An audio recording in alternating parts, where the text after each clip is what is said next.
നമ്മുടെ ടോപ്പിക് എന്ന് പറയുന്നത് ഡിഫറെന്റ് ടൈപ്സ് ഓഫ് മൈൻഡ്.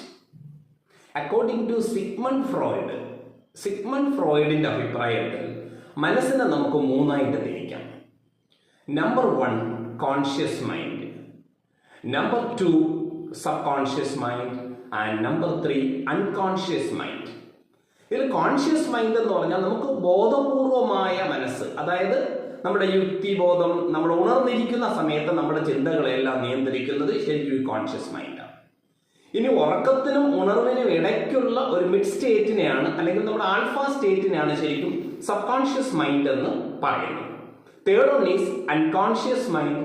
ശരിക്കും മനുഷ്യർക്ക് എത്തിച്ചേരാൻ ഇതുവരെ പൂർണ്ണമായിട്ട് സാധിച്ചിട്ടില്ലാത്ത, അല്ലെങ്കിൽ വളരെ പ്രിമിറ്റീവ് ആയിട്ടുള്ള ഒരു സ്റ്റേറ്റ് ഓഫ് മൈൻഡാണ് ഈ അൺകോൺഷ്യസ് മൈൻഡ് എന്ന് പറയുന്നത്.